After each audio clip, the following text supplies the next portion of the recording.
Digital PCMC news, सत्याला शब्दाची धार। तिसऱ्या वॉको आंतरराष्ट्रीय किकबॉक्सिंग स्पर्धेमध्ये भारताच्या स्मिता भालेकर हिने 2 प्रकारामध्ये प्रथम क्रमांक मिळवित दुहेरी सुवर्ण पदक जिंकले।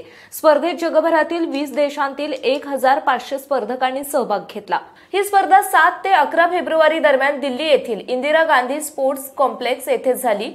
स्मिता भालेकर हिने 70 किलो खालील वजनी गटात पॉइंट फाइट आणि लाइट कॉन्टॅक्ट या 2 प्रकारामध्ये विजय मिळवित सुवर्ण पदक प्राप्त केले। तसेच मेघा गावडे हिने 55 किलो खालील वजनी गटात पॉइंट फाइट प्रमाणात सुवर्ण पदक, पूजा भालेकर हिने 60 किलो वजनी गटात फुल कॉन्टॅक्ट प्रकारामध्ये सुवर्ण पदक प्राप्त केले। तसेच आर्या अंबारे हिला रौप्य पदक, वैष्णवी टिजगे हिला कांस्य पदक, साईराज धुमाळ याला सुवर्ण पदक, रुहान गुलाटी याला कांस्य पदक, यश भालेकर कांस्य पदक मिळाले आहे। या स्पर्धेसाठी महाराष्ट्राच्या खेळाडूंना घेऊन गेलेल्या स्मिता भालेकर स्पोर्ट्स अकॅडमीच्या प्रशिक्षिका सुप्रिया भालेकर यांनी विजेत्या खेळाडूंचे अभिनंदन केले।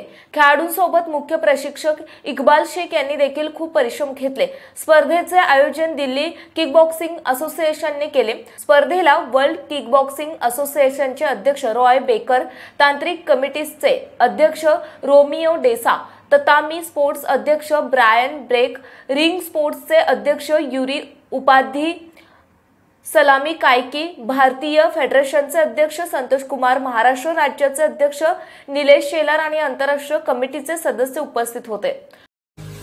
पुणे तसेच पिंपरी चिंचवड परिसरातील महत्त्वाच्या बातम्या पाहण्यासाठी आजच आमच्या डिजिटल PCMC न्यूज चॅनलला सबस्क्राइब करा आणि बेल आयकॉन प्रेस करा।